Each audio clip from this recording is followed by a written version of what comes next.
Childhood. We imagine it as a universal experience, a time of innocence and play, protected from the harsh realities of adult life. But childhood, like everything else, is shaped by the time and place in which it occurs. The year is 1920. The Great War has ended.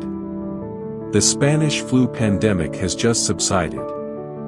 The world is recovering, rebuilding, and these are the children who will inherit what remains. Look into these eyes. This child knows nothing of smartphones or television. Nothing of air conditioning or antibiotics. Nothing of the safety regulations, child labor laws, or educational opportunities we consider basic rights. To be a child in 1920 is to inhabit a world so different from our own that it seems almost alien. Yet these were real children, with real feelings, real dreams, real lives. They laughed and cried. They played and learned. They loved and feared. This is their story. Not sentimentalized. Not romanticized. Just the truth of what childhood looked like 105 years ago, captured in photographs that serve as windows into a world that no longer exists. Chapter 1, The Morning Routine. The day begins not with an alarm clock, but with light. Most families cannot afford alarm clocks, and those who can rarely need them. Life follows the rhythm of the sun. This photograph shows a typical children's bedroom in a working-class home. 3 children share this single bed. The room is unheated. In winter, ice forms on the inside of windows. The children sleep in their undergarments, piled together for warmth beneath heavy quilts. Morning washing is done at a basin with cold water. There is no running hot water in most homes. In wealthier households, a servant might bring heated water.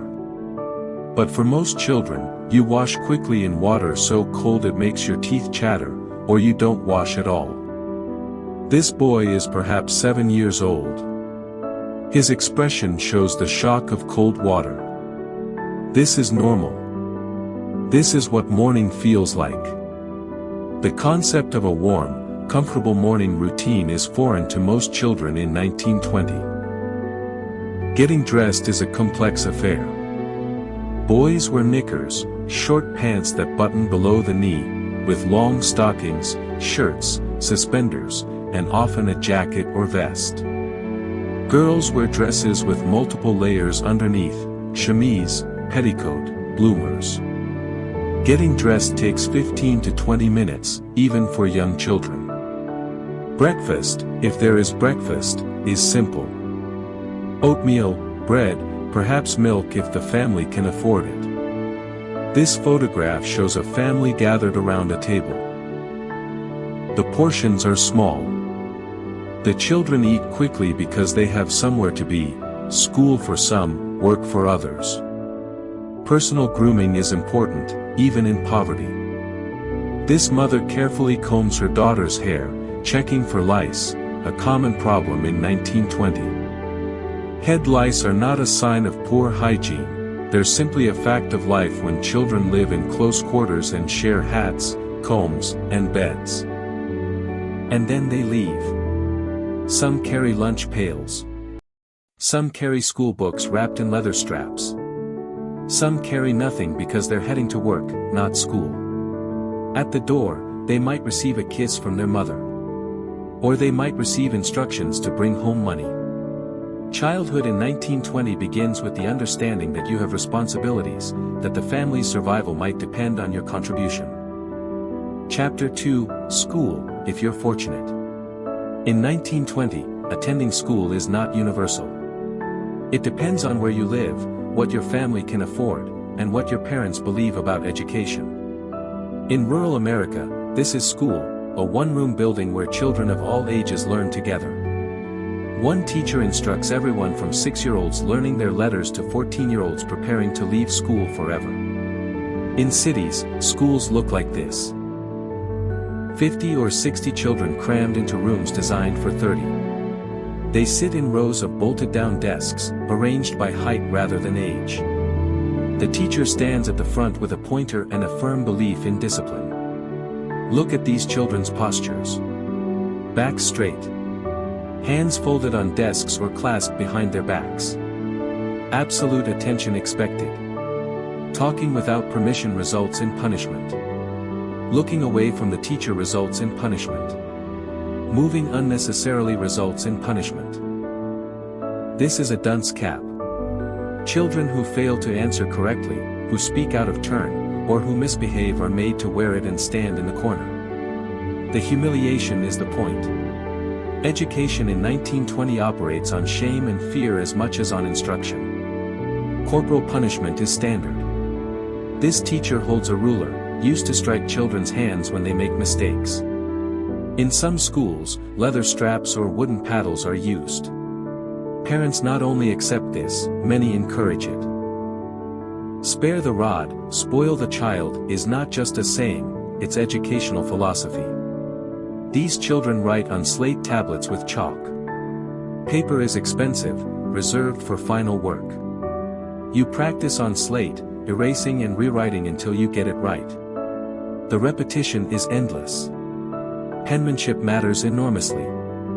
A poorly formed letter must be written 100 times until perfect. The textbooks reflect the values and prejudices of the era. History glorifies conquest and empire. Science textbooks contain errors we now recognize. Reading primers feature racial stereotypes we find abhorrent. This is what education looks like in 1920, not enlightened, but reflecting the limitations and biases of its time. Recess offers brief freedom. These children pour into the schoolyard, finally allowed to move, to shout, to play. The boys immediately begin rough games. Wrestling, football without equipment, boxing matches. The girls jump rope, play hopscotch, or stand in groups talking. The separation is absolute. Boys and girls rarely play together. When school ends, often at age 12 or 13, many children are relieved. They've learned basic literacy and arithmetic, which is all most jobs require. The idea that everyone should complete high school, let alone attend college, is foreign to most families in 1920. Education is a luxury. Work is necessity. Chapter 3, Child Labor, the Unspoken Reality. For millions of children in 1920, childhood is not primarily about school or play. It's about work. This child is 9 years old. He works in a textile mill in North Carolina, operating machinery that could tear off his fingers or scalp him if he makes a mistake. He started working at age 7. He will work until he's too injured, too sick, or too old to continue. These are breaker boys in a Pennsylvania coal mine. Their job is to sit on hard benches for 10 hours a day, picking slate and debris from coal as it passes on conveyor belts. The work destroys their fingers. The coal dust destroys their lungs. They earn pennies per day. Look at these hands. They belong to a child of 10. They're cut, scarred, permanently bent from repetitive motion. These are not the hands of play. These are the hands of labor that would be illegal today but is commonplace in 1920. Newsboys are a familiar sight in every city. These boys, some as young as 6, buy newspapers from publishers and resell them on street corners. They work from dawn until the papers are sold, sometimes 16 hours a day. They're exposed to weather, to traffic, to exploitation by adults who see them as easy targets. Rural children work too, though their labor is less documented. These children are picking cotton in the South.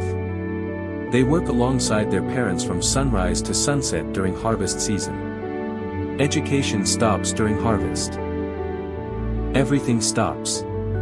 The crop must be brought in, and every hand is needed. This girl does piecework at home, sewing buttons, shelling nuts, making artificial flowers.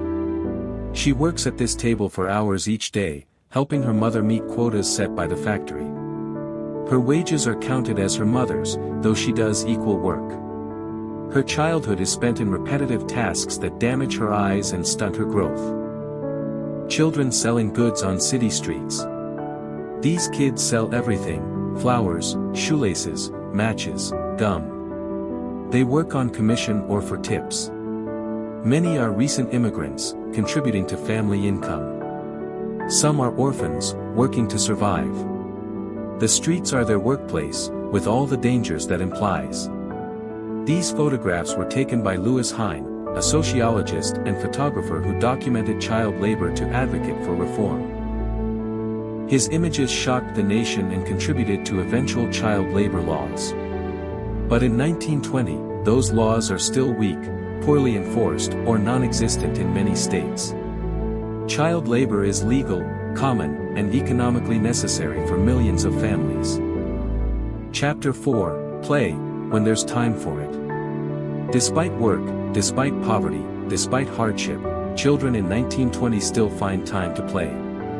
And when they play, they reveal something essential about childhood that transcends time and circumstance. The street is the primary playground. This photograph shows children playing stickball in a crowded city neighborhood. There are no organized sports leagues, no adult coaches, no equipment purchased from stores. Just a stick, a ball made of wound rags, and rules negotiated among the children themselves. Most toys are homemade. This boy has created a cart from a wooden crate and old wheels. This girl has a doll made from rags and corn husks. Toys aren't purchased for special occasions, they're created from whatever materials are available. The act of making the toy is part of the play. Marbles are perhaps the most universal children's game in 1920. These boys are engaged in an intense match. They've drawn a circle in the dirt. The rules are complex, passed down through generations of children. The stakes are the marbles themselves: lose the game, lose your marbles. The phrase, "lost his marbles," originates from this very real childhood experience. These girls are jumping rope, chanting rhymes that have been sung by children for decades. Miss Mary Mac, Mac, Mac, all dressed in black, black, black. The rhymes teach rhythm, coordination, and social bonding. They're passed child to child, never written down, preserved through oral tradition. In summer, children seek water. This photograph shows children swimming in a river, completely unsupervised. There are no lifeguards, no swimming lessons, no parental oversight. Children simply walk to the nearest body of water and jump in. Some learn to swim. Some don't. Drowning is a common cause of childhood death in 1920.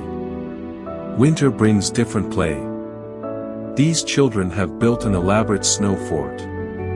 They've been working on it for hours, possibly days. There's no time limit, no parents calling them inside after 30 minutes. Children play until dark, until cold, until hunger drives them home. Pets are companions, but they're also workers. This dog helps the family guard property or catch rats. This cat controls mice. The relationship between children and animals in 1920 is less sentimental, more practical. Still, the bond is real.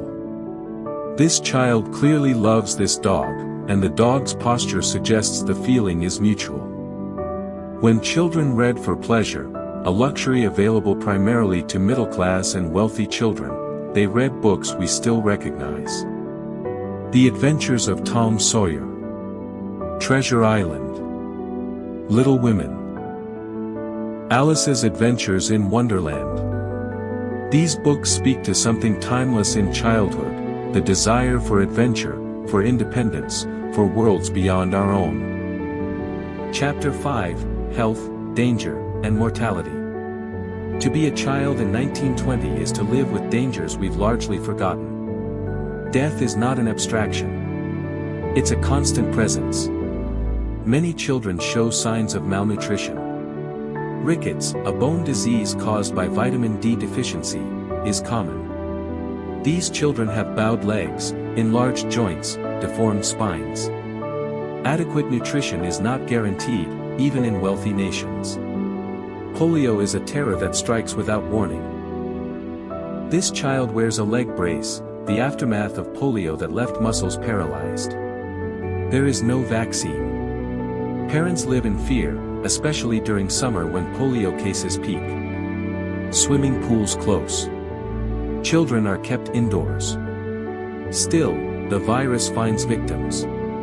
Tuberculosis is another killer.